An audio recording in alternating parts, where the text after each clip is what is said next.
So I love this time of year, right? I can wear tweed jackets and sweatshirts, and it's back to school time. So yeah, it actually is back to school time. So I have started a new degree, and you might be thinking, what's he talking about? Old guy like that starting a degree. Yeah, I've started a master's degree in instrumental conducting at IUP. Indiana University of Pennsylvania. It's part of the state higher education system, which is a bit confusing here in Pennsylvania because it says Penn State, which is part of the system but not part of the higher education. It's a state school but not part of the higher education system. University of Pennsylvania in Philadelphia is not part of the state system. It's actually a private Ivy League college, university. Indiana University is about an hour and 20 minutes northeast of Pittsburgh. And yeah, I started taking conducting classes. I was last in school in the 90s, where I was at the University of Pittsburgh working towards a PhD in music composition, which I didn't finish. I did pass my comps. I was working on a draft, but I'm sure I've told this story, but I was not quite 30, right? 27, 28, 29, can't remember. And submitted a draft. I had a temp job for the summer, stuffing envelopes with diskettes because that's how we gave clients upgrades to the system. We sent the floppy disks. That was my first, literally stuffing envelopes. And that was 30 years ago. But I turned in a draft, and it, it got what I now recognize was the obligatory, pretty harsh review, but I made some poor decisions in how I responded. We were trying to buy a house, right? We had decided on the house. We were waiting for a mortgage approval, stuff like that, stuff that's difficult when you've been a graduate student. Our daughter was just born, literally 6 weeks old. My cat had died. Anyway, so I responded emotionally to a bad review and didn't finish. And I should have, and I regret it to this day. But not enough of a regret to think that I should have done anything different, right? Like, there's different kinds of regrets. There's like alternate reality regrets. Like, yeah, I should have finished that dissertation, or yeah, I should have taken that job, or yeah, we should have moved here. And life would be totally different, right? Because we would have taken a different path. And every once in a while, you can sit back and think, man, I wish we'd moved to Reykjavik when we were young.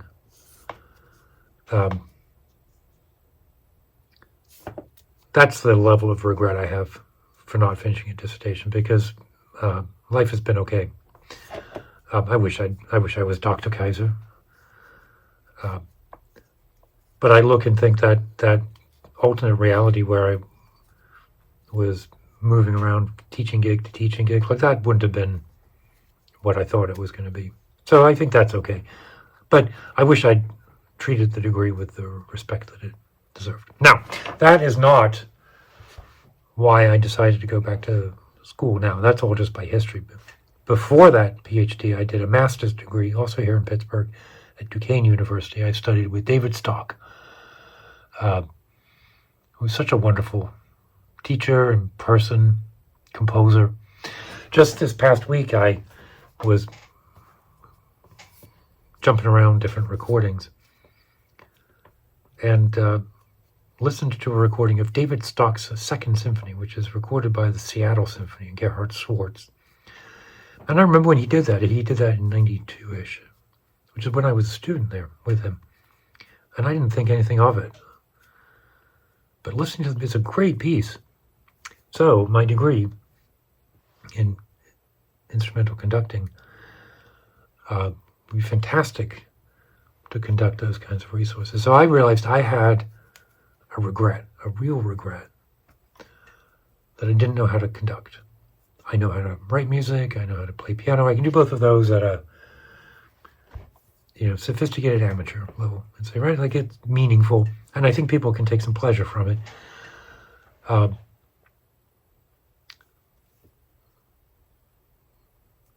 But I never learned how to conduct. And with that was some gaps in my general musicianship. Like I lack some confidence. And I'm sitting here, I'm 56, and I'm starting to think about what, eventually to retire from my job, the job I've been in.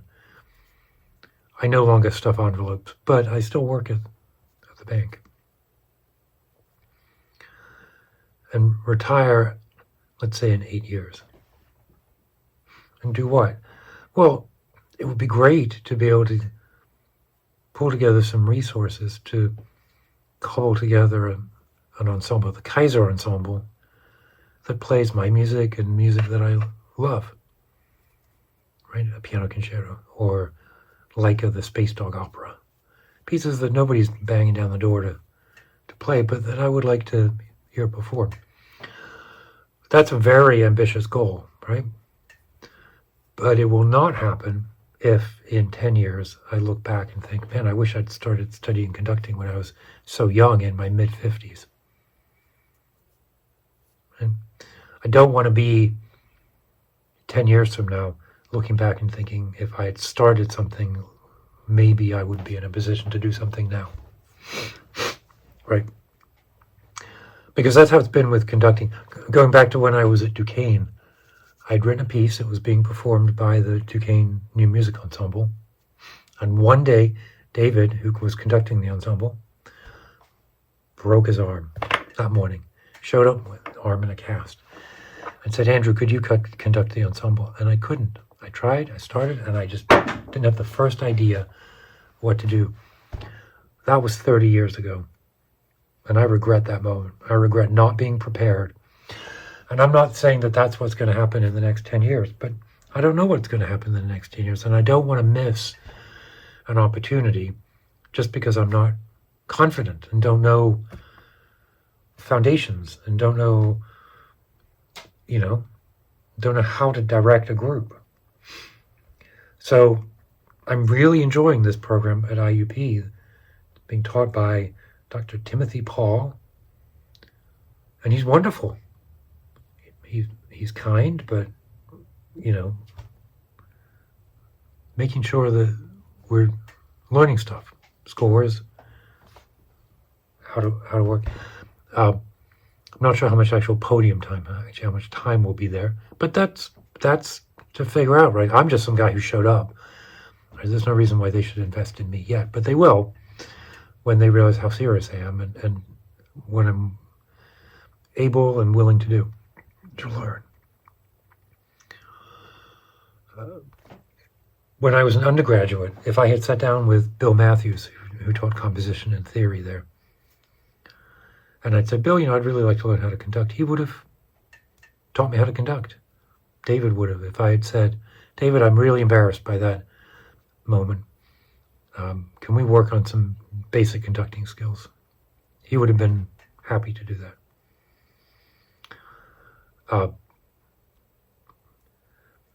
So what is it, right? What is it to be starting a new degree at an age when most people are actually, not retiring, but like they're well-established, moving into the last part of their career. No one's going to hire a 60-year-old first-time music director, right?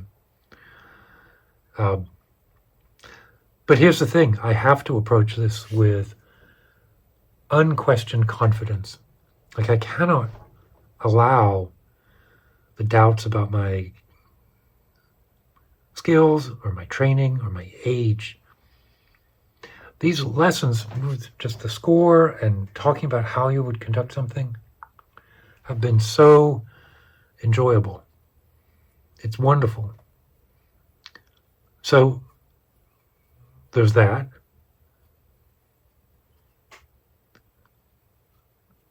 I cannot be focused on a goal. I'd love to conduct Mahler with an orchestra. But that's unlikely. But just because it's unlikely doesn't mean I shouldn't take steps to learn some competencies. Because guaranteed those opportunities will not manifest if I don't have some basic skills. And that's what I'm learning now. Everything about it is great. My wife, Catherine, drives up with me. I say it's about an hour and 20 minutes northeast, out of the city into some really beautiful countryside in Pennsylvania. It's like a little vacation. I'm taking the one course, so she'll drive up. We'll listen to podcasts on the way up. We're listening to a podcast on Icelandic Saga Thing. If you don't listen to Saga Thing, you should. And if you're interested in sagas, and I'm sure you already do listen to it. We'll listen up.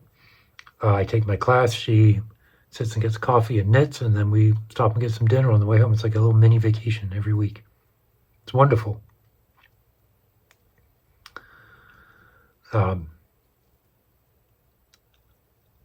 I'm learning about a whole new repertoire. Like, there's so much music out there that it's hard to spend time on certain types of music if there's no reason to, right? So I've never really listened to wind ensemble, symphony band music. But I should, because there's a world of fantastic music out there. And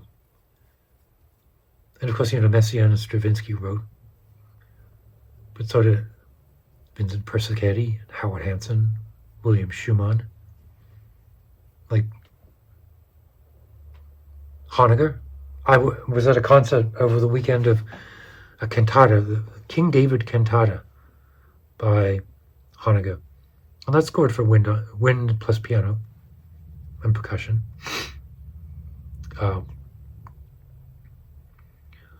So I'm just learning all this repertoire. I just finished a biography about William Schumann. This one, The American Muse. It's not a great biography. It's filled with information. It's a bit dry, but it's interesting to that milieu, that time, sort of mid-century American, 30s, 40s, 50s, is a great period of time to delve into for the music that was written.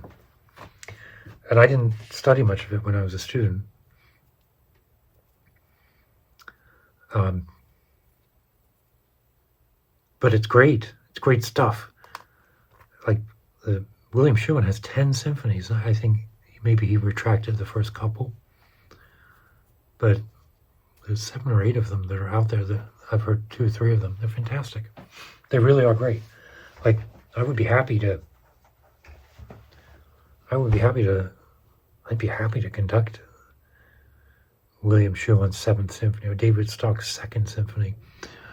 Stravinsky Symphony for Winds, the Stravinsky Piano Concerto for piano and winds. Like, it's really good music. So my piano concerto, I'm orchestrating now for the same resources that Stravinsky used in his piano concerto for piano and winds. It's a nice big ensemble, but it's a manageable ensemble. I could pull that group together. I did some work with ChatGPT, and if I wanted to pay just around union rates for a couple of rehearsals and a concert, it'd be $10,000. It's a lot of money, but I could raise $10,000. Right? There's no room for doubt. And once that's done, I'm seeing the shape of what my retirement will look like teaching an Omolung, teaching Dharma, writing music, performing it. I want those performances to be like, I don't want it to feel like it's an ego exercise for me. So I'm very alert to that. And it could be that. It doesn't feel like it right now. A lot of it depends on the kind of music I write.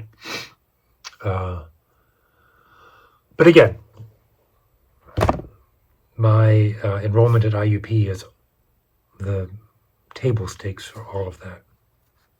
So anyway, if you have any questions or suggestions on how to get conducting experience when you're 56 years old and a bit of an eccentric, let me know.